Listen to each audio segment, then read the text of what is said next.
Pernahkah Anda membayangkannya? Di tengah pesta pertunangan Anda sendiri, tunangan Anda meraih mikrofon. Namun, alih-alih melamar Anda, ia justru mengumumkan pembatalan pertunangan secara resmi di hadapan ratusan tamu. Bagaimana jika ia kemudian mengumumkan akan menikahi selingkuhannya yang sedang hamil, sambil menggunakan kartu kredit Anda untuk membayar semua biayanya? Jika itu saya, mungkin saya akan menangis histeris dan mengamuk, tapi wanita itu tidak melakukannya. Ia hanya tersenyum anggun, lalu mendorong pria itu dan seluruh keluarganya ke jurang kehancuran. Hari ini, kisah pembalasan dendam yang begitu memuaskan telah dimulai. Saya berdiri di salah satu sudut dalam pesta perayaan ulang tahun Aditama Group. Nona Aryani, Bapak Baskara mempersilakan Anda ke panggung. Seorang pelayan membungkuk dengan sopan. Saya merapikan gaun malam saya yang tanpa celah. Tersenyum sesempurna mungkin, lalu berjalan lurus menuju panggung utama. Malam ini, Baskara terlihat sangat tampan. Setelan jas bermerek mewah yang dijahit pas di badan menonjolkan postur tubuhnya yang tinggi dan gagah. Sepasang mata tajam yang dulu pernah membuatku tergila-gila kini berkilauan di bawah sorotan lampu. Aryani, kemarilah. Ia mengulurkan tangannya padaku, suaranya lembut tak tertandingi. Saat saya hendak menaiki tangga, sesosok wanita yang kukenal muncul di belakangnya. Dia adalah Renata, aktris pendatang baru yang sedang naik daun. Gaun malam putih bersih membuatnya tampak rapuh dan memesona. Ia sedang menggandeng lengan Baskara, dan di jari manis kirinya, sebuah cincin berlian yang mencengangkan berkilauan. Saya berhenti melangkah. Terima kasih kepada hadirin sekalian yang telah meluangkan waktu berharga untuk menghadiri perayaan ulang tahun ke-20 Aditama Group. Suara Baskara menggema di seluruh ruangan melalui mikrofon. Hari ini, saya punya satu pengumuman yang sangat penting. Matanya menatapku, tetapi tatapan itu tidak lagi dipenuhi cinta seperti dulu. Hanya ada dingin yang belum pernah kulihat sebelumnya. Saya, Baskara Aditama, secara resmi mengumumkan di sini bahwa pertunangan antara saya dan Nona Aryani Wiryawan berakhir mulai hari ini. Seluruh ruangan hening seketika, seolah disiram air es. Ratusan pasang mata terasa seperti pisau tajam yang menusukku. Telingaku berdengung, seakan seseorang memukul kepalaku dengan palu. Renata menyandarkan wajahnya ke dada Baskara dengan malu-malu, sementara tangan satunya mengelus perutnya yang sedikit membuncit. Saya dan Renata telah menjalin hubungan selama lebih dari setengah tahun. Dan sekarang, dia sedang mengandung anak saya yang berusia 3 bulan. Suara Baskara tidak sedikit pun ragu, hanya ada kebanggaan. Sebagai seorang pria, saya harus bertanggung jawab atas wanita dan anak saya. Kuku-kuku saya menancap dalam ketelapak tangan, tetapi saya tidak merasakan sakit sedikit pun. Setengah tahun yang lalu, saat itu adalah masa ketika ibu saya sakit parah dan harus dirawat di rumah sakit. Baskara selalu berkata bahwa pekerjaan di kantor sangat sibuk, sehingga ia sering pulang larut atau tidak pulang sama sekali. Wah, Pak Baskara benar-benar pria sejati ya? Lalu bagaimana nasib Aryani? Suara bisik-bisik dari beberapa orang terdengar. Sebagian tersenyum sinis. Beberapa dari mereka datang hanya karena mengincar kekuasaan dan kekayaan keluarga Aditama. Selama 2 tahun terakhir, tahukah kalian berapa nilai hadiah yang saya belikan untuknya? Semuanya barang-barang super mahal. Hanya kalung berlian yang saya berikan minggu lalu saja nilainya sudah 15 miliar rupiah. Kalung itu, dia bilang itu hadiah ulang tahunku, dan dialah yang memaksa untuk membelikannya. Aku mencoba membuka mulut untuk berbicara, tetapi tidak ada suara yang keluar. Mas Baskara sangat baik pada Renata, suara manis Renata terdengar. Minggu lalu, Mas Baskara bahkan menggunakan black card-nya untuk membelikan penthouse di The Elysian Palace untukku. Katanya sebagai hadiah untuk anak kita. Ia sengaja menatapku, lalu melanjutkan. Oh ya, sepertinya kartu itu atas nama Nona Aryani Wiryawan ya? Ya. Black card itu adalah kartu tambahan keluarga yang diberikan ayahku. Kartu itu dibuat untuk membantu mengelola likuiditas Wiryawan Group, dengan limit hingga 100 miliar rupiah. Suara bisikan semakin kencang dari seluruh sudut ruangan. Aku bisa mendengar kata-kata kejam mereka dengan jelas. Kudengar Wiryawan Group sudah lama terseok-seok. Pasti dia mau menumpang hidup pada keluarga Aditama. Sok jual mahal, ternyata mata duitan juga. Kasihan sekali, Dibatalkan pertunangannya di depan orang sebanyak ini, aku berdiri kaku seolah dipaku ke lantai. Darah di tubuhku terasa membeku. Apakah cinta selama 2 tahun ini hanyalah sebuah lelucon? Apakah semua kata-kata manis dan perhatiannya hanyalah sandiwara untuk mengincar kekuasaan dan modal dari Wiryawan Group? Baskara menatapku dengan tatapan seorang pemenang, lalu berkata, "Aryani, tolong jaga harga dirimu. Renata sedang hamil, dia butuh istirahat." Aku menarik napas dalam-dalam, menegakkan tubuh, lalu diam-diam mengeluarkan ponsel dari tas tanganku. Aku memotret wajah menjijikan mereka berdua dan langsung mengirimkannya kepada ayah. "Ayah, keluarga Aditama harus membayar mahal untuk ini."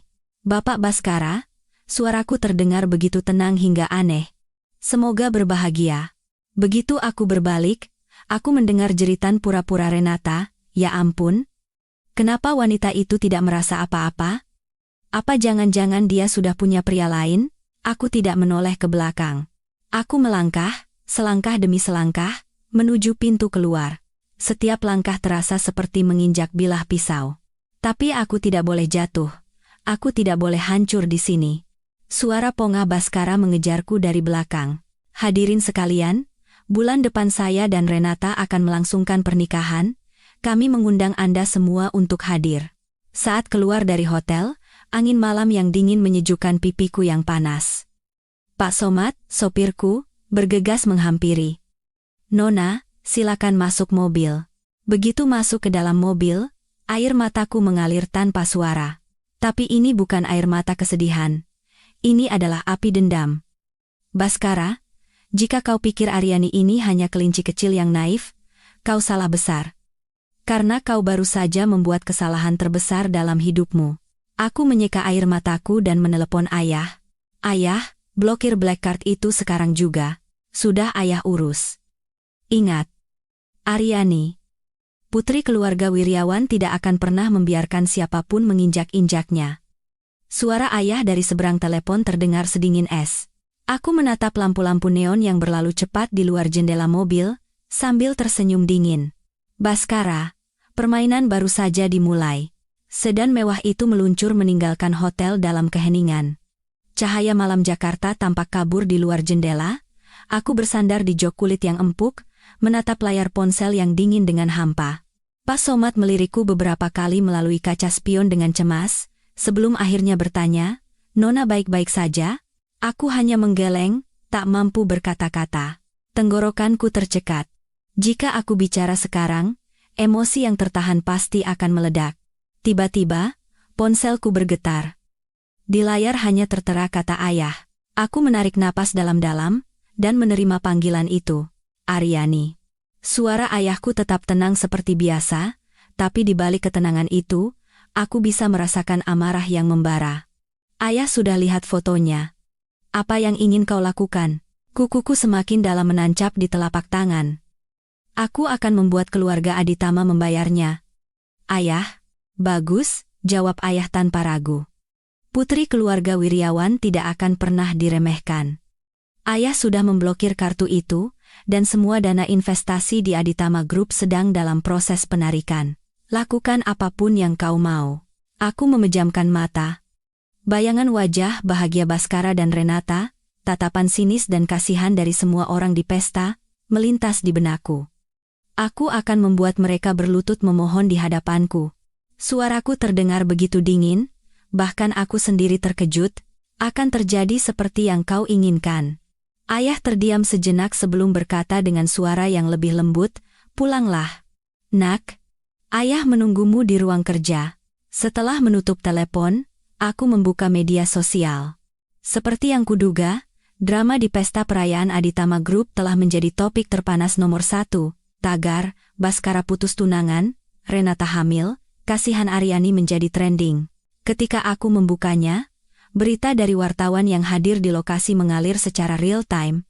Dalam foto, Baskara memeluk Renata dan tersenyum bahagia, sementara aku berdiri sendirian di bawah panggung dengan wajah pucat. Kolom komentar menjadi medan perang. Drama tahun ini. Baskara itu sampah. Kasihan sekali Aryani, dipermalukan di depan umum. Kasihan kenapa? Bukannya Wiryawan Group sudah lama bangkrut? pasti mau menumpang hidup tapi ditendang. Syukurin, Renata adalah pemenang sejati. Uang, pria, dan pewaris, semua ada. Tapi ku dengar cincin yang dipakai Renata itu dari black card-nya Aryani. Gila banget. Aku menggulir layar, membaca setiap komentar. Rasa dingin di hatiku semakin menjadi. Tiba-tiba, sebuah berita kilat baru yang baru saja diunggah melesat menjadi peringkat pertama. Membongkar latar belakang Aryani Wirjawan, putri tunggal Irawan Wirjawan, Chairman Wirjawan Group. Yang merilis berita ini adalah seorang jurnalis ekonomi terkenal. Ia melampirkan beberapa foto masa kecilku dengan ayah di taman rumah kami, tangkapan layar berita tahun lalu saat ayah memenangkan lelang sebuah properti mewah di Singapura dengan harga fantastis. Berita itu menyebutkan dengan jelas bahwa Chairman Irawan membeli properti itu sebagai hadiah pernikahan untuk putri satu-satunya, dan foto terakhir adalah struktur pemegang saham terbaru Wirjawan Group. Namaku tertera dengan jelas, dengan kepemilikan saham mencapai 20%. Berita ini bagaikan bom yang melumpuhkan dunia maya. Chairman Irawan? Apakah itu Irawan yang asetnya tersebar di seluruh dunia? Wow, jadi Aryani bukan Cinderella, tapi putri sungguhan. Baskara buta atau gimana? Putri salah satu orang terkaya di negeri ini ditinggalkan demi seorang aktris. Mana pakai kartu sang putri buat beli rumah untuk selingkuhannya lagi? Aditama Group bakal hancur kali ini. Gak sabar nunggu kelanjutannya. Ponselku mulai bergetar tanpa henti. Panggilan masuk dan pesan membanjir, sebagian besar berisi pesan penghiburan dari orang-orang yang menyebut diri mereka teman, yang biasanya jarang menghubungiku. Aku mengaturnya ke mode senyap dan melempar ponsel ke samping. Mobil memasuki kompleks kediaman kami yang terletak di salah satu kawasan termahal di Jakarta. Gerbang besi besar perlahan terbuka. Tukang kebun, kepala pelayan, dan para pelayan berbaris di kedua sisi jalan, wajah mereka penuh kekhawatiran dan amarah. Bibi Sumi, kepala pelayan, membukakan pintu mobil sambil menatapku dengan iba. Nona, Tuan Besar menunggu di ruang kerja. Aku mengangguk, lalu melangkah keluar dari mobil, masuk ke dalam rumah tempat aku dibesarkan. Setiap langkah, rasa malu dan cemoohan di pesta itu semakin jelas. Tapi tekadku juga semakin kuat. Pintu ruang kerja sedikit terbuka. Saat aku membukanya, kulihat ayah berdiri membelakangiku, menatap dokumen di dekat jendela. Ayah, panggilku pelan. Ayah berbalik. Meskipun usianya sudah lewat 60, ayah masih terlihat berwibawa. Namun saat ini, matanya yang menatapku hanya dipenuhi rasa iba dan amarah untuk putrinya. Ayah menghampiri dan memelukku erat. Pasti berat untukmu, nak. Hanya kata-kata sederhana, tapi dinding kekuatan yang coba kubangun runtuh seketika. Air mata mengalir deras membasahi setelan mahal ayah. Dia menggunakan uangku untuk wanita lain di depan semua orang. Dia bilang aku mata duitan dan mengincar kekuasaan keluarga Aditama. Aku terisak. Kata-kataku tak beraturan. Ayah mengelus punggungku dengan lembut, lalu berkata dengan suara yang dalam dan dingin, keluarga Aditama itu tidak punya mata. Panji yang membesarkan anak seperti itu pantas mendapat ganjaran. Ayah menuntunku duduk di sofa dan menyerahkan dokumen di tangannya. Lihat ini, nak. Itu adalah surat penyitaan aset dan surat pemutusan kontrak investasi, yang sasarannya adalah proyek utama Aditama Group. Tanggal penandatanganan adalah 30 menit yang lalu. Proyek energi terbarukan Aditama Group, 70% dananya berasal dari Wirjawan Group, kata ayah seolah sedang membicarakan cuaca. Sekarang sumber dananya sudah diputus. Besok saat bursa saham dibuka, kita akan lihat sesuatu yang menyenangkan. Rasa puas membuncah di hatiku, tapi aku juga cemas. Ayah, jika melakukan itu, tidak akan berdampak pada perusahaan kita? Ayah tersenyum penuh percaya diri, senyuman seseorang yang mengendalikan segalanya. Tidak akan menggoyahkan fondasi Wirjawan Group, tapi cukup untuk membuat keluarga Aditama sakit sampai ke tulang.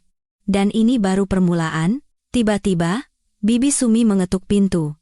Wajahnya terlihat aneh. Tuan Besar, Nona, Bapak Panji, Chairman Aditama Group, dan istrinya datang ingin bertemu. Sekarang ada di depan gerbang, katanya harus bertemu Nona. Aku dan ayah saling berpandangan. Cepat juga, kata ayah datar. Suruh mereka masuk, Aryani. Kau mau bertemu mereka? Aku menyeka air mataku. Menjawab dengan tatapan sedingin es, tentu saja. Aku ingin lihat bagaimana wajah orang yang dulu begitu angkuh itu sekarang. 5 menit kemudian, pintu terbuka lagi. Panji Aditama dan istrinya, Ibu Yurika, masuk dengan wajah cemas. Sikap angkuh dan anggun mereka tempo hari lenyap tak bersisa. Aryani, nak. Ibu Yurika melesat maju hendak memegang tanganku, tapi aku menghindar. Wajahnya menunjukkan keterkejutan sesaat, sebelum berubah menjadi penuh kekhawatiran dan rasa bersalah. Soal semalam, Tante sudah dengar semua. Itu semua salah Baskara, kami sudah memarahinya habis-habisan. Jadi, jangan diambil hati ya, nak. Pak Panji buru-buru menimpali. Benar, Aryani. Baskara pasti sedang khilaf, tergoda oleh aktris kecil itu. Keluarga Aditama hanya menganggapmu sebagai menantu. Aku tertawa sinis mendengar sandiwara mereka. Aku ingat, dulu Ibu Yurika pernah berkata bahwa keluarga kami statusnya lebih rendah dari Aditama, dan pernikahan ini seperti aku memanjat ke tempat yang lebih tinggi. Bapak sendiri juga pernah beberapa kali berkata di depan umum, bahwa persatuan dua keluarga ini adalah keberuntungan bagi Wiryawan Group. Begitu tahu latar belakang saya yang sebenarnya, kalian cepat sekali berbalik arah, ya, Bapak, Ibu. Ucapku dingin dan menjaga jarak. Saya dan Bapak Baskara sudah membatalkan pertunangan, tidak perlu bicara seperti ini lagi. Aryani, itu hanya ucapan emosi Baskara. Undangan sudah disebar, mana bisa dibatalkan begitu saja? Ibu Yurika panik. Jangan khawatir. Anak yang bernama Renata itu, keluarga Aditama tidak akan pernah menerimanya. Soal anak di kandungannya, kami akan bereskan. Cara mereka membicarakan nyawa yang belum lahir dengan enteng membuatku merinding. Itu urusan internal keluarga Aditama. Tidak ada hubungannya dengan saya. Ketika aku berkata dingin, Pak Panji semakin panik. Aryani, kami tahu Baskara bersalah padamu. Tapi kedua keluarga kita sudah lama bekerja sama. Masa urusan bisnis harus hancur karena masalah anak-anak? Jika Wiryawan Group menarik investasi mendadak, Aditama bisa hancur. Tolong bicaralah dengan Tuan Irawan. Akhirnya mereka menunjukkan belangnya. Ayah duduk menyesap teh di sofa dengan santai, bahkan tidak melirik mereka. Aku tersenyum dingin. Bapak Panji, keputusan bisnis adalah keputusan resmi Dewan Direksi Wiryawan Group, tidak ada hubungannya dengan perasaan pribadi saya. Dan mengenai hubungan saya dengan Bapak Baskara, dia menggunakan kartu atas nama saya untuk membiayai wanita lain dan menghina saya di depan seluruh dunia. Bapak Panji, bagaimana masalah ini seharusnya diselesaikan? Wajah Pak Panji pucat pasi. Ibu Yurika mencoba mengatakan sesuatu, tapi ayah memotongnya. Sumi. Ayah meletakkan cangkir tehnya, suaranya dalam tapi penuh wibawa yang tak terbantahkan. Antar tamu kita keluar. Tuan Irawan, dengarkan saya dulu. Ini hanya salah paham. Teriak Panji, akhirnya ayah menoleh pada mereka, tatapannya setajam silet. Panji, saya beri waktu 3 hari. Dalam 3 hari, suruh Baskara meminta maaf secara resmi kepada putri saya melalui surat kabar, dan kembalikan semua uang yang telah ia gunakan dari kartu putri saya. Jika tidak, suara ayah semakin dingin, penarikan investasi ini hanyalah permulaan. Panji dan Yurika berdiri kaku, wajah mereka sepucat kertas. Bibi Sumi berdiri di depan mereka dengan wajah datar. Silakan lewat sini, Tuan, Nyonya. Aku menatap punggung mereka berdua yang diseret keluar dengan enggan. Di hatiku tidak ada rasa kasihan sedikit pun, hanya tekad yang dingin. Layar ponselku menyala, notifikasi berita kilat, krisis. Aditama Group terancam bangkrut pasca ditarik investor besar. Saham anjlok 30% pra-pembukaan, diduga terkait penarikan modal Wiryawan Group. Seolah aku bisa mendengar suara kerajaan besar bernama Aditama runtuh dari kejauhan. Dan aku tahu, ini baru permulaan. Baskara, Renata, utang kalian padaku, akan kutagih semuanya, pokok dan bunganya. Panji dan Yurika diusir dari kediaman Wiryawan dalam kondisi nyaris terhuyung-huyung. Gerbang besi berukir yang berat menutup di belakang mereka, memisahkan mereka dari dunia yang pernah coba mereka panjat, bersama dengan sisa-sisa harga diri mereka. Di dalam ruang kerja, keheningan kembali. Hanya ada suara TikTok pelan dari jam antik. Ayah berjalan ke lemari minuman, menuangkan 2 gelas brandy berwarna ambar, dan menyerahkan satu padaku. Minumlah agar lebih hangat. Suara ayah memiliki kekuatan yang menenangkan. Aryani, kau melakukannya dengan baik, lebih tenang dari yang ayah duga. Aku menerima gelas itu. Kehangatannya menjalar melalui jemariku yang dingin. Saat cairan keras itu mengalir di tenggorokan, rasa panas yang aneh justru menenangkan hatiku yang bergejolak. Aku hanya tidak ingin menunjukkan kelemahan di depan mereka, kataku, menatap cairan yang beriak di gelas. Aku tidak ingin Baskara tahu bahwa pengkhianatannya bisa menghancurkanku. Hancur? Ayah tertawa pelan, tawa yang memiliki kekhasan dingin seorang chairman. Kau tidak perlu hancur di depan siapapun. Sebaliknya, kaulah yang bisa menghancurkan mereka. Jangan lupa, kau adalah Putri Wiryawan Group. Selalu ingat siapa yang ada di belakangmu. Ayah berjalan ke meja kerjanya dan menekan intercom. Sumi, panggil Pak Tanuwijaya dan tim investigasi untuk datang ke ruang rapat kecil dalam 30 menit. Setelah memberi perintah, ayah berbalik menatapku. Malam ini tidurlah di sini. Jangan pergi kemana-mana. Para wartawan pasti sedang memburumu seperti hiu mencium darah. Apartemenmu tidak aman. Aku mengangguk. Saat ini aku butuh ruang aman yang kukenal, tempat aku bisa menyembuhkan luka dan mengumpulkan kembali diriku. Ayah, aku mengangkat wajah, mataku berkilat dengan tekad yang bahkan aku sendiri tidak tahu kumiliki. Menarik investasi dan memblokir kartu saja tidak cukup. Aku harus tahu segalanya. Kapan Baskara dan Renata memulai hubungan mereka? Apa saja yang dia lakukan dengan uangku? Dan apakah internal Aditama Group benar-benar bersih? Mata ayah menunjukkan kepuasan. Ini baru putri ayah. Jangan khawatir. Ayah sudah menyuruh orang untuk menyelidikinya. Tim kita bukan hanya pengacara atau analis keuangan. Ayah berhenti sejenak, lalu merendahkan suaranya. Tapi sekarang yang kau butuhkan adalah istirahat, mandi air hangat, lalu tidur yang nyenyak. Besok pagi kau akan melihat laporan pertamanya.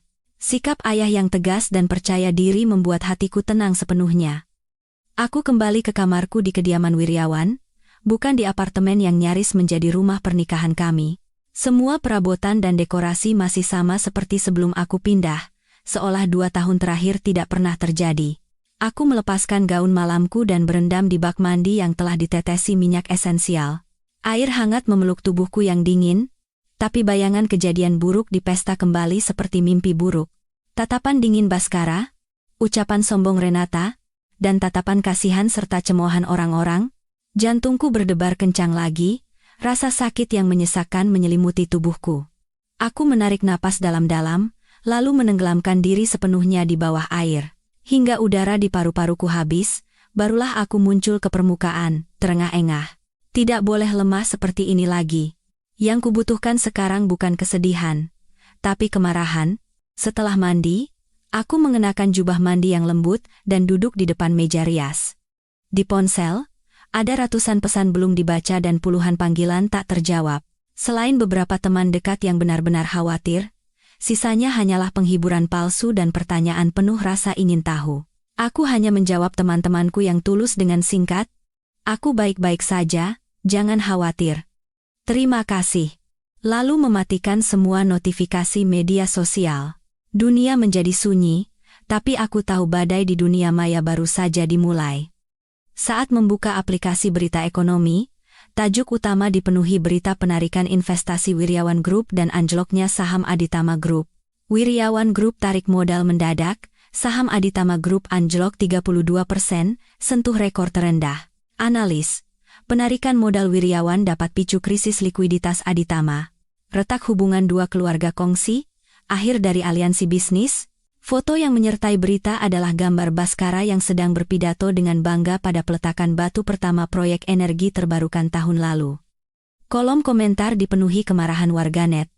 Cepat sekali karmanya, pewaris generasi kedua yang menghancurkan negara. Perasaan puas yang dingin dan kompleks muncul di hatiku. Tiba-tiba, ada notifikasi pesan baru dari aplikasi pesan terenkripsi. Pengirimnya bernama Nightingale. Nona Aryani, Data awal set pertama sudah kami dapatkan. Ada beberapa konten sensitif. Mohon Nona siapkan mental. Apakah bisa kami kirim sekarang? Itu adalah tim intelijen rahasia yang melapor langsung kepada ayah. Kecepatan kerja mereka luar biasa. Kirim sekarang. Ketikku dengan jari gemetar. Tak lama, beberapa file terenkripsi terkirim. Aku memasukkan kata sandi dari ayah dan membuka file pertama. Isinya puluhan foto beresolusi tinggi. Foto pertama adalah Bhaskara dan Renata berciuman di sebuah pantai pribadi. Tanggal pengambilan adalah 6 bulan lalu, saat ibuku baru didiagnosis kanker stadium akhir dan aku merawatnya di rumah sakit siang dan malam. Dia bilang padaku harus meninjau proyek penting di luar negeri. Foto kedua adalah mereka keluar dari sebuah klinik kandungan premium. Renata menggandeng lengannya sambil mengelus perutnya yang sedikit buncit, tersenyum bahagia. Itu terjadi bulan lalu. Foto-foto berikutnya adalah saat mereka berbelanja di butik-butik mewah, makan di restoran mahal, bahkan melihat-lihat villa super mewah. Di banyak foto, Bhaskara memegang black card berukir namaku. Napasku tercekat, aku merasa mual. Tapi yang membuat darahku benar-benar beku adalah beberapa foto terakhir. Satu foto menunjukkan Bhaskara dan Renata berciuman mesra di sudut taman di bawah gedung rumah sakit tempat ibuku dirawat. Di salah satu sudut foto, terlihat siluet samar diriku yang sedang menjaga ibu di dekat jendela. Dan satu foto lagi adalah kemarin sore, beberapa jam sebelum pesta. Bhaskara dan Renata bercumbu di ranjang kamar tidur apartemen yang nyaris menjadi rumah pernikahan kami. Spray itu, aku yang memilihnya, sulaman yang melambangkan cinta abadi. Kini itu menjadi ejekan paling kejam. Huek, aku tidak tahan lagi. Aku berlari ke kamar mandi dan muntah. Perasaan dikhianati tidak pernah senyata dan setajam ini, seolah sebatang es beracun menusuk dan mengoyak jantungku perlahan. Air mata mengalir tanpa henti, bukan karena sedih, tapi karena amarah dan rasa jijik yang mencapai puncaknya. Aku membasuh wajahku berulang kali dengan air dingin. Di cermin, terpantul wajahku yang pucat dengan mata merah menyala-nyala karena dendam. Aryani, sadarlah. Menangisi sampah seperti itu adalah penghinaan bagi dirimu sendiri. Aku kembali ke kamar tidur dan membuka file kedua dengan tangan gemetar. Itu adalah rekaman audio percakapan Bhaskara dan Renata, tempat The Elysian Palace. Waktu, tadi malam. Aku menekan tombol putar. Mas Bhaskara, besok di pesta apa Mas benar-benar akan bilang begitu? Kak Aryani tidak akan syok? Suara melengking Renata terdengar. Syok? Apa haknya? Cuma anak dari keluarga bangkrut yang mau menumpang hidup. Kalau bukan karena Aditama Group membantu selama 2 tahun ini, Wiryawan Group sudah lama hancur. Harusnya dia tahu diri, tawa sinis Bhaskara menyusul. Tapi, black card itu kan punya Kak Aryani. Punya dia? Tanpa keluarga Aditama, dari mana dia punya uang? Pakai saja. Anggap saja kompensasi karena sudah membuang waktuku selama 2 tahun. Besok semuanya berakhir. Aku akan mengusirnya dan membawamu masuk ke rumah secara resmi. Baik Aditama maupun Wiryawan, akan menjadi milik kita. Mas Bhaskara hebat sekali. Oh ya. Penthouse di The Elysian Palace, Renata suka sekali. Tentu harus atas nama Renata. Ya, hanya satu rumah, apa masalahnya? Kalau aku berhasil mengambil alih semua proyek yang diinvestasikan Wiryawan, uang segini tidak ada artinya. Rekaman audio berakhir dengan suara aktivitas intim mereka yang menjijikkan. Aku duduk terpaku di kursi, tubuhku terasa semakin dingin. Mengambil alih proyek Wiryawan? Dia tidak hanya ingin menghinaku, tapi dia berencana menggunakan pernikahan sebagai dalih untuk menggelapkan aset Wiryawan Group sejak awal. Luar biasa. Tunanganku yang sangat baik. Aku membuka file terakhir dengan tangan gemetar. Itu adalah pindaian beberapa dokumen keuangan, dengan daftar transaksi yang dirangkum rapi.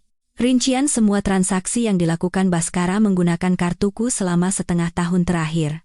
Uang muka dan biaya lain pembelian penthouse The Elysian Palace untuk Renata, 40 miliar rupiah. Perhiasan, barang-barang mewah, pakaian, tas untuk Renata, sekitar 8 miliar rupiah. Mobil sport untuk Renata, 5 miliar rupiah.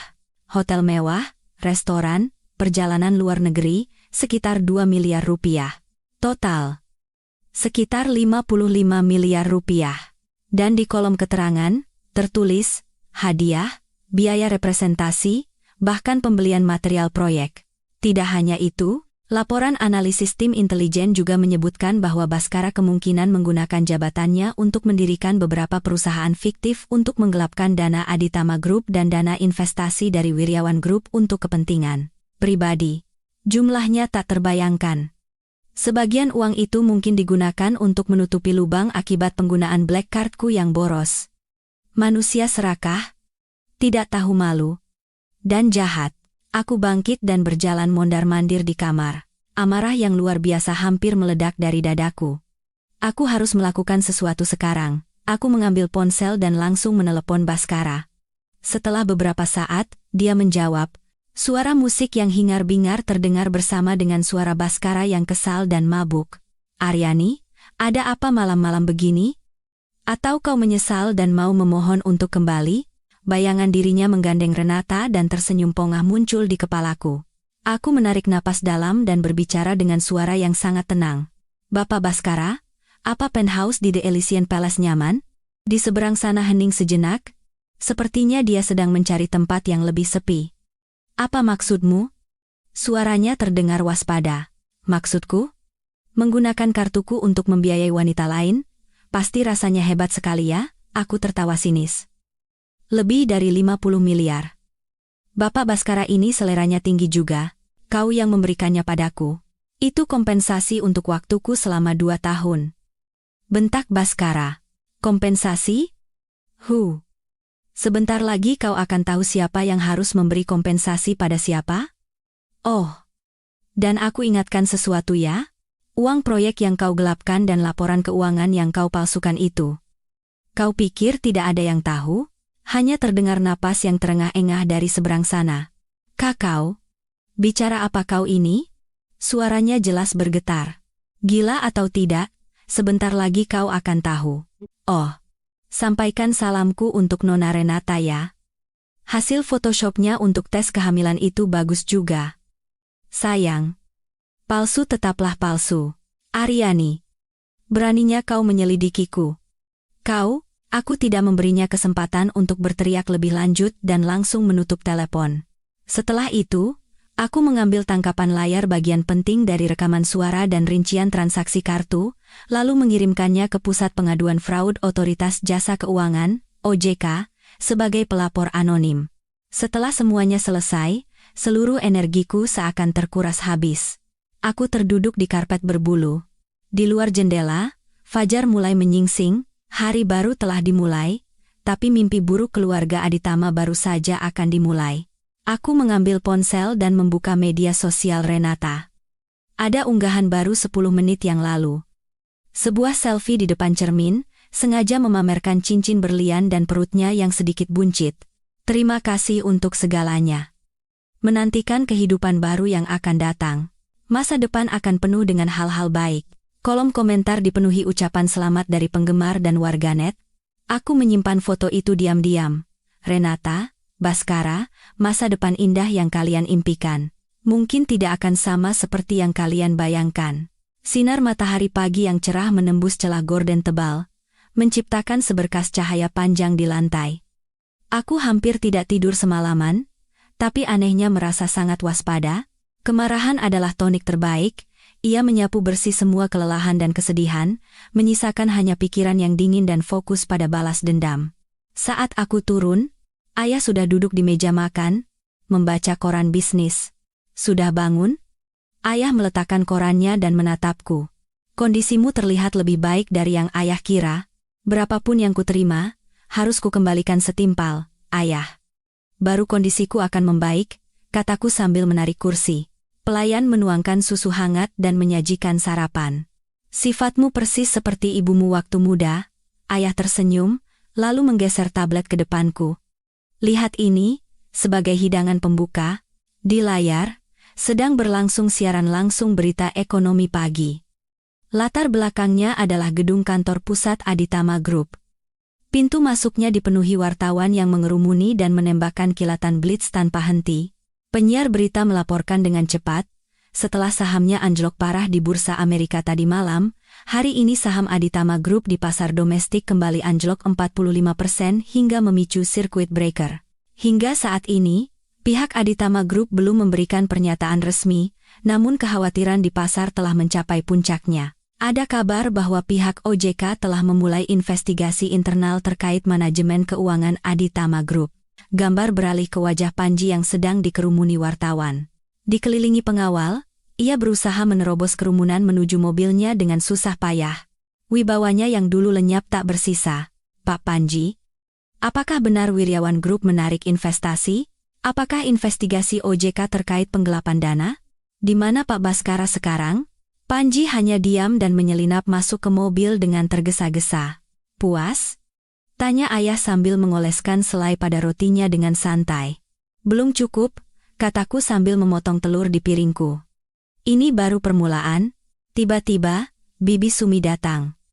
Di belakangnya, berdiri seorang pria paruh baya berkacamata bingkai emas yang tampak berwibawa, dan seorang wanita muda dengan setelan kerja yang rapi. Tuan Besar, Nona, Bapak Tanuwijaya dan Ibu Isra sudah datang. Pak Tanuwijaya adalah kepala tim hukum Wiryawan Group, sedangkan Ibu Isra adalah kepala tim intelijen rahasia. Keduanya meletakkan setumpuk map tebal di atas meja. Tuan Besar, Nona, Pak Tanuwijaya memulai. Ini adalah bukti awal mengenai penggunaan kartu kredit Nona oleh Bapak Baskara tanpa izin, serta tindak penipuan, cukup untuk menuntut secara perdata untuk pengembalian seluruh dana, dan mungkin lebih. Selain itu, informasi mengenai penggelapan dana dan manipulasi laporan keuangan telah kami kirimkan ke OJK sebagai pelapor anonim sesuai perintah. Sepertinya tindakan mereka cepat, lanjutnya. Kemudian Ibu Isra melaporkan, suaranya tanpa emosi namun penuh kekuatan. Dari rekaman CCTV dan dashcam yang kami peroleh, dapat dipastikan hubungan Bapak Baskara dan Nona Renata telah berlangsung setidaknya 7 bulan. Terutama saat Nona sedang merawat nyonya di rumah sakit, Bapak Baskara berdalih dinas ke luar negeri untuk berlibur dengan Nona Renata. Ini adalah daftar tanggal, waktu, dan lokasi terkait. Selembar kertas yang ia serahkan berisi catatan padat, setajam pisau yang mengiris kembali hatiku.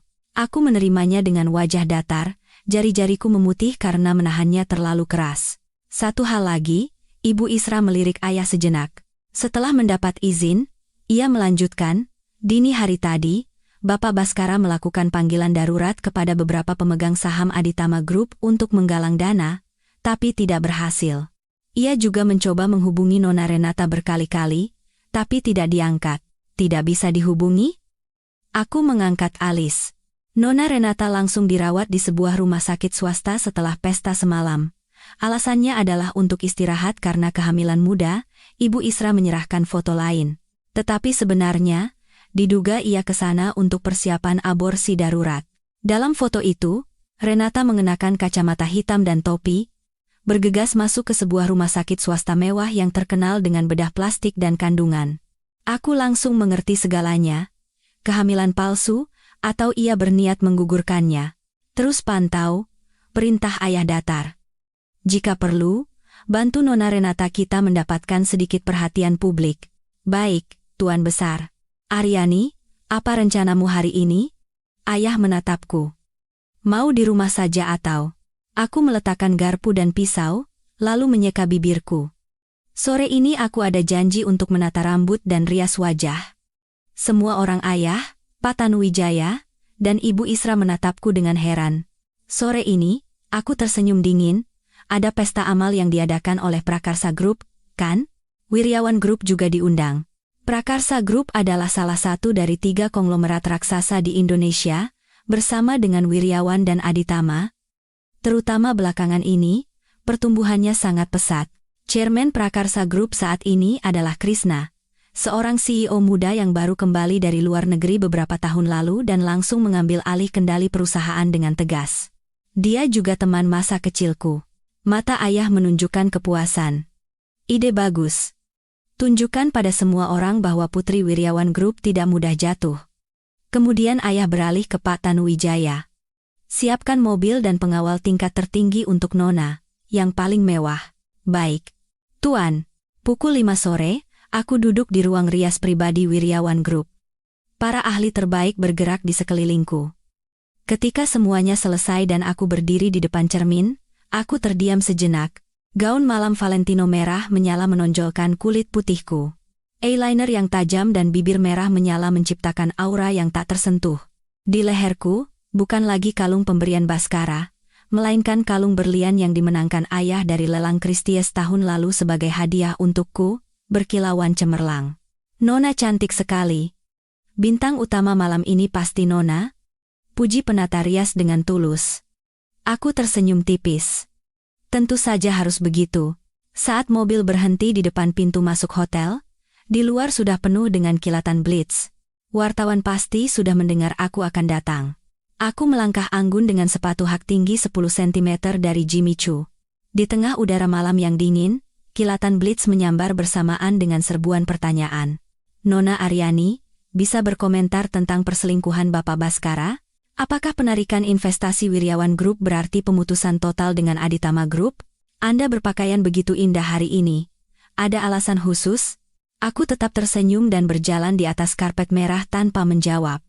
Aku bisa merasakan tatapan yang tak terhitung jumlahnya, tapi tidak ada yang bisa menggoyahkanku lagi.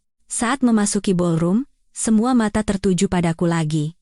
Aku mengabaikan semuanya dan berjalan lurus ke arah Krishna. Tuan rumah malam ini, dia sedang berbicara dengan orang lain. Seolah merasakan tatapanku, ia menoleh. Mata kami bertemu. Di mata Krishna, ada keterkejutan dan kekaguman, sebelum berubah menjadi perasaan yang kompleks dan dalam.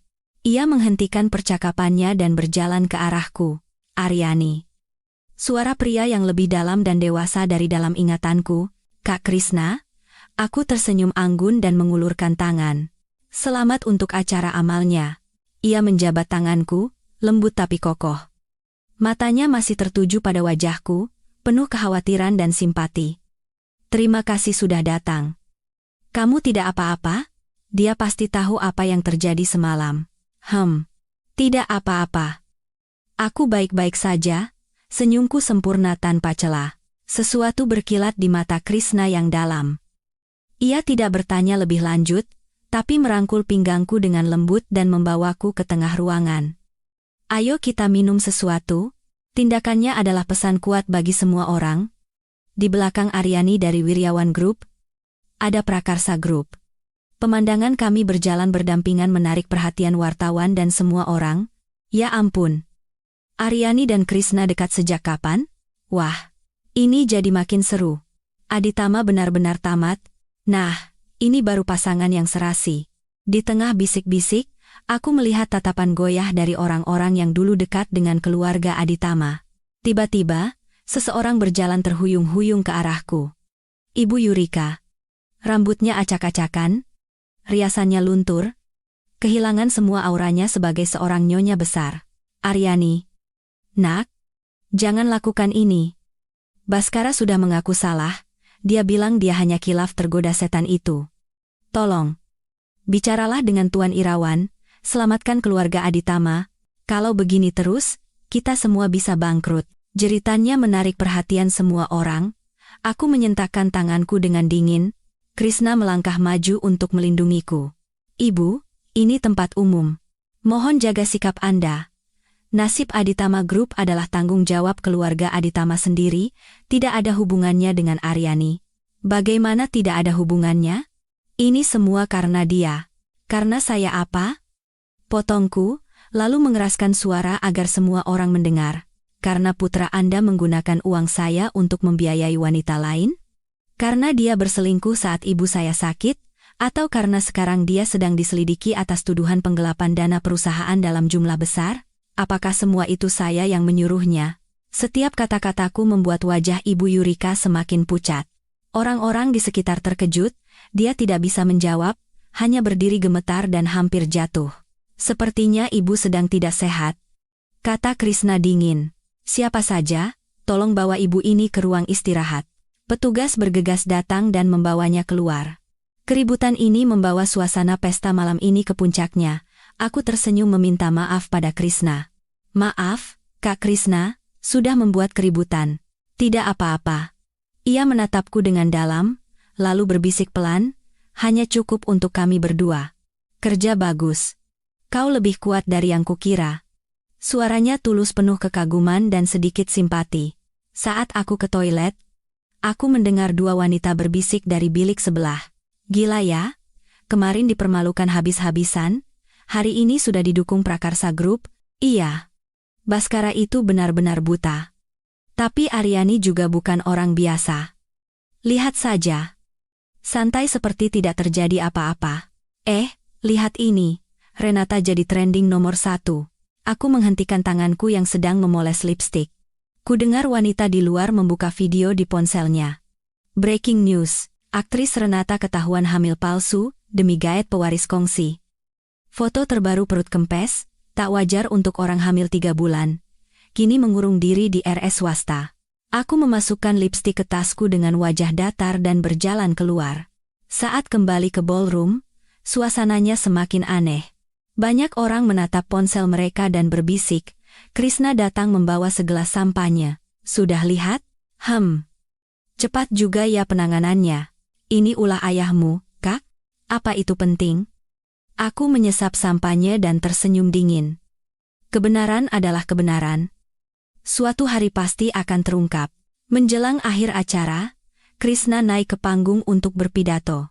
Di akhir pidatonya, ia menoleh ke arahku dan berkata, "Terakhir, saya ingin menggunakan kesempatan ini untuk menyatakan rasa hormat dan dukungan saya untuk seorang teman.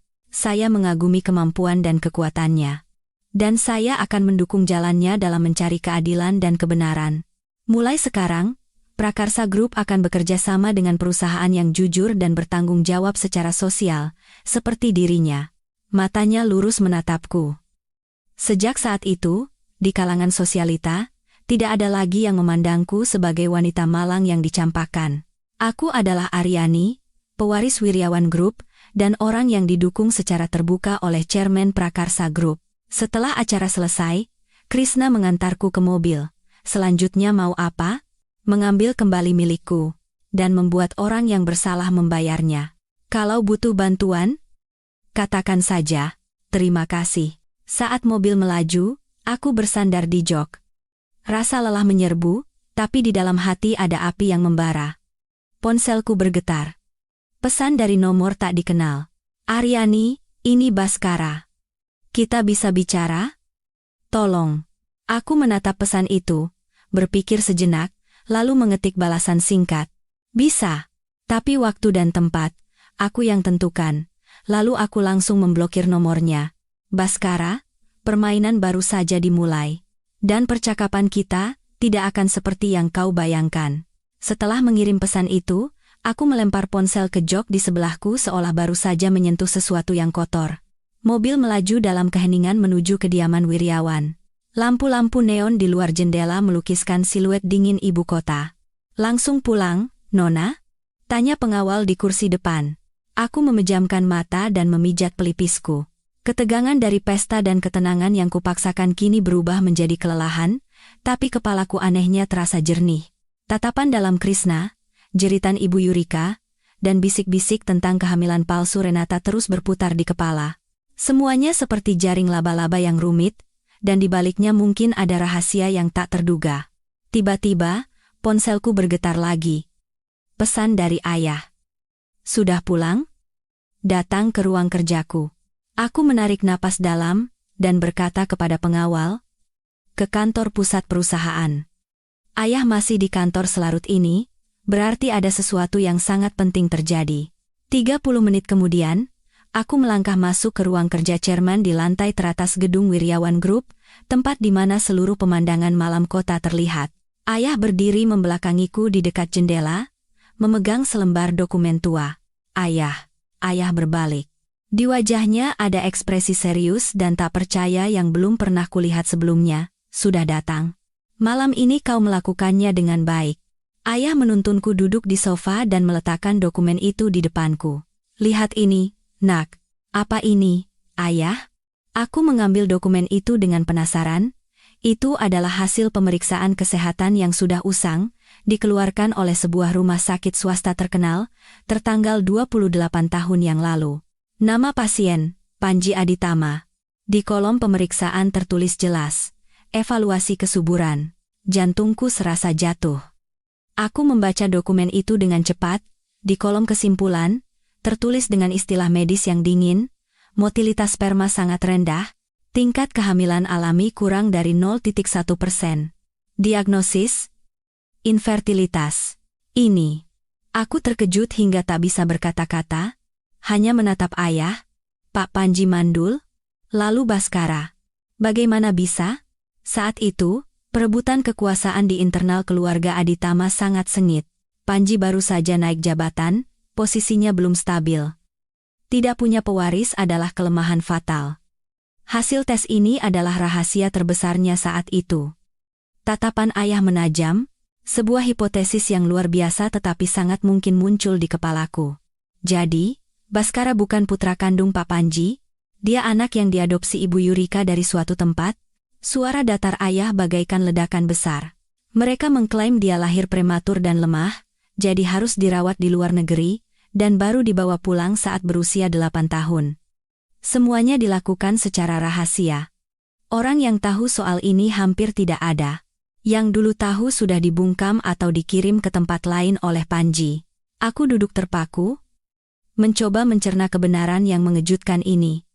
Baskara, yang selalu bangga dengan garis keturunan Aditama, ternyata hanyalah pewaris palsu. Lelucon apalagi yang lebih besar dari ini? Bagaimana ayah bisa mendapatkan dokumen ini? Musuh terbesar Aditama bukanlah kita, tapi orang dalam keluarga mereka sendiri yang menginginkan kekuasaan. Selalu ada orang yang menyimpan rahasia seperti ini, menunggu waktu yang tepat, dan sekaranglah waktunya. Ayah berhenti, lalu menatapku dengan dalam. Tapi ini belum semuanya. Aryani, waktu kecil, kau ingat keluarga Prakarsa pernah kehilangan seorang putra? Aku berpikir sejenak. Keluarga Prakarsa dan keluarga kami sangat dekat. Waktu kecil, aku sering bermain di rumah mereka. Samar-samar aku ingat, keluarga Prakarsa punya seorang putra sulung yang lebih tua dariku, tapi tubuhnya lemah dan jarang terlihat. Lalu sekitar usia 10 tahun, ku dengar dia menghilang, dan setelah ditemukan langsung dikirim ke luar negeri. Anak itu, jangan-jangan. Tim investigasi kita menggali asal-usul Baskara dan menemukan bahwa panti asuhan yang sering dikunjungi Ibu Yurika saat itu sangat dekat dengan lokasi hilangnya putra keluarga Prakarsa. Waktunya juga cocok, terlebih lagi, setelah Krishna kembali, dia diam-diam menyelidiki tentang kakaknya yang sudah meninggal. Kakak? Bukankah Krishna anak tunggal? Sepertinya aku pernah dengar keluarga Prakarsa punya putra sulung tapi meninggal karena sakit. Hipotesis yang lebih gila dan mengejutkan menghantam kepalaku. Jangan bilang, Baskara adalah putra sulung keluarga Prakarsa yang dikabarkan telah meninggal, dan Krishna. Sangat mungkin Krishna adalah putra kandung Panji dan Yurika. Ayah melanjutkan. Saat itu mungkin terjadi kecelakaan di rumah sakit hingga bayi tertukar, atau ada yang sengaja menukarnya. Ini luar biasa, tapi semua kepingan puzzle terasa pas. Mengapa Krishna begitu peduli dengan urusan keluarga Aditama? Mengapa malam itu ia begitu melindungiku? Dan mengapa cinta Panji dan Yurika untuk Baskara terasa begitu dangkal dan aneh? Ayah. Jadi, aku terkejut hingga tak bisa melanjutkan. Saat ini masih hipotesis, belum ada bukti pasti, kata-kata ayah menyadarkanku. Tapi tidak ada asap tanpa api. Ayah sudah menyuruh orang untuk mencari catatan rumah sakit saat itu dan melacak orang-orang yang terlibat. Tiba-tiba, ponsel pribadiku berdering. Nomor terenkripsi. Aku melirik ayah, lalu mengangkatnya. Nona Aryani, ini tim intelijen, Isra. Suara Ibu Isra terdengar mendesak. Saat kami memantau pergerakan Bapak Baskara, kami menemukan dia tidak pulang ke rumah, melainkan muncul di pasar pinjaman ilegal. Dari pemeriksaan, ia diam-diam menghubungi seorang rentenir bawah tanah yang punya catatan pencucian uang yang sedang kami awasi. Diduga ia mencoba memindahkan aset ke luar negeri secara ilegal. Apa? Aku sontak berdiri. Gila? Dalam situasi seperti ini, anjing yang terpojok pasti akan menggigit, kata ayah dingin. Ada buktinya? Cukup sulit. Tempat pertemuan mereka adalah titik buta CCTV. Tapi kami mendapatkan gambar keduanya masuk ke tempat yang sama, dan rekaman suara percakapan telepon Baskara yang menyebutkan kata luar negeri dan uang tunai. Terus awasi. Kumpulkan bukti sebanyak mungkin, lalu bocorkan informasi tentang usahanya memindahkan aset ke OJK sebagai pelapor anonim. Baik. Setelah menutup telepon, aku dan ayah saling menatap. Kami bisa membaca dinginnya tatapan satu sama lain. Baskara, kau bukan hanya jahat, tapi juga bodoh. Melakukan hal ilegal dalam situasi seperti ini sama dengan menggali kuburanmu sendiri. Ayah, jika buktinya sudah didapat, aku ingin menjadi orang yang membongkar semua rahasia ini sendiri, kataku sambil menatap keluar jendela. Aku ingin melihat dengan mata kepalaku sendiri. Saat Baskara tahu bahwa posisi pewaris Aditama yang begitu ia banggakan hanyalah lelucon, saat ia tahu bahwa darah biru yang coba ia pertahankan tidak ada nilainya sama sekali, bagaimana wajahnya akan berubah? Tentu saja, jawab ayah datar. Tiba-tiba, pintu ruang kerja terbuka dan Krishna masuk. Di tangannya juga ada sebuah amplop dokumen. Ia menatapku dan ayah bergantian, lalu berkata dengan suara yang dalam dan tegas, "Om, Aryani, sepertinya aku sudah menemukan kakakku." Ucapan Krishna bagaikan batu besar yang dilempar ke danau yang tenang, menciptakan riak besar di hatiku dan ayah. Ruangan hening sejenak. Ayah yang pertama memecah keheningan. "Duduk dulu, Krishna."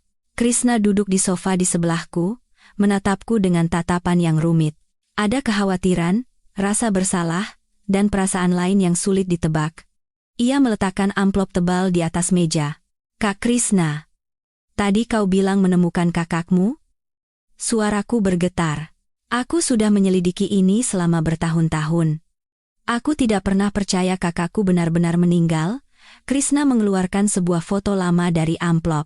Di foto itu, ada dua bayi baru lahir yang wajahnya identik, berbaring berdampingan. "Ini Kak Guna, kakakku. Dan ini aku. Kami kembar identik." "Kembar?" Aku terkejut lagi. Aku tidak pernah tahu keluarga prakarsa punya anak kembar.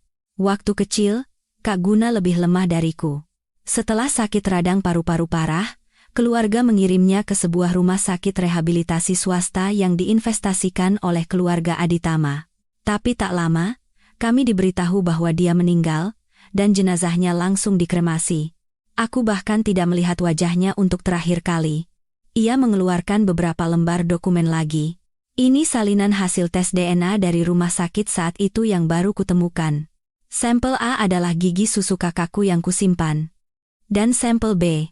Krishna mengangkat wajah, tatapannya setajam silet. Dot adalah helai rambut Baskara yang terjatuh di klub pribadi. Hasilnya cocok. Saat semua hipotesis menjadi kenyataan, aku merasa pusing hingga harus berpegangan pada lengan sofa.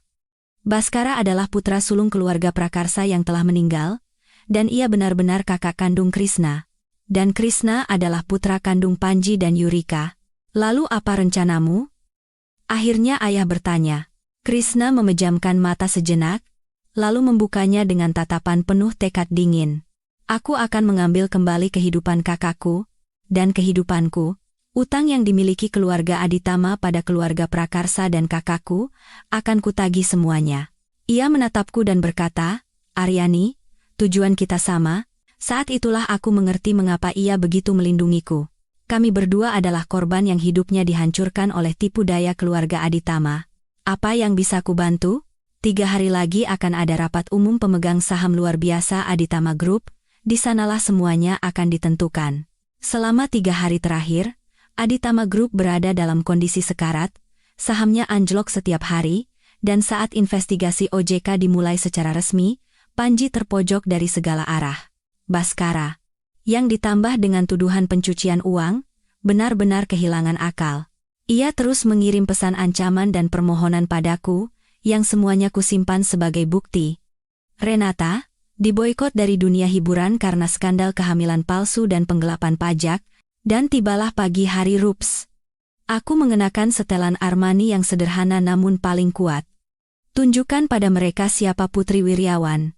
Setelah mendapat dukungan dari ayah, aku langsung menuju kantor pusat Aditama Group. Begitu pintu ruang rapat terbuka, semua mata tertuju padaku. Panji duduk dengan wajah pucat, sementara Baskara menatapku dengan mata memerah. Rapat dimulai, Panji mengumumkan rencana restrukturisasi, tapi reaksi pemegang saham dingin. Tiba-tiba, pintu terbuka lagi. Krishna masuk bersama tim pengacaranya, kehadirannya membuat seluruh ruangan gempar. Krishna mengabaikan Panji, berjalan lurus ke kursi pimpinan. Perkenalkan, saya Krishna, Chairman Prakarsa Group, dan juga kreditur terbesar yang tidak diungkapkan dari Aditama Group. Ucapannya membuat ruangan nyaris pecah. Ia menampilkan surat utang rahasia Aditama Group di layar dan mengumumkan akan menyita seluruh aset Aditama Group karena gagal bayar. Ini rencana busuk. Ayah, dia mau merebut perusahaan kita, teriak Baskara Kalap. Rencana busuk? Krishna tertawa dingin, lalu menampilkan hasil tes DNA dirinya dan Baskara di layar. 28 tahun yang lalu, kalian, keluarga Aditama, mencuri kakakku dari rumah sakit untuk dijadikan pewaris. Dan putra kandung kalian adalah aku, yang kalian buang ke keluarga Prakarsa. Ucapannya membuat seluruh ruangan membeku. Panji terengah-engah, sementara Baskara hanya bisa bergumam bohong seperti orang gila. Aku bangkit dan berdiri di samping Krishna. Bapak Baskara. Ah tidak, Bapak Guna. Anda tidak hanya mencuri kehidupan orang lain, tapi juga menggunakan uang saya untuk membiayai selingkuhan Anda, dan mencoba menggelapkan uang secara ilegal. Aku menampilkan foto pertemuan Baskara dengan rentenir dan rekaman percakapannya di layar. Orang seperti Anda, apa haknya menjadi pewaris Aditama Group? Aryani. Karena kau. Aku akan membunuhmu.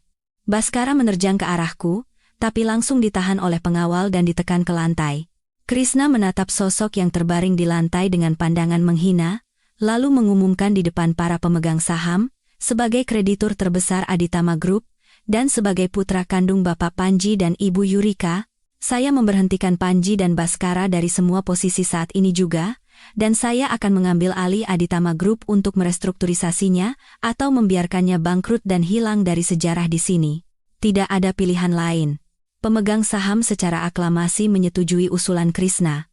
Dan pada saat itu juga, Panji muntah darah dan pingsan. Ruang rapat menjadi kacau balau, aku dan Krishna berjalan keluar dari sana. Terima kasih. Aryani, di ujung koridor. Ia berbalik dan berkata padaku, selanjutnya apa? Biar hukum yang menangani. Dan aku akan mengambil kembali semua yang dirampas dari kakakku.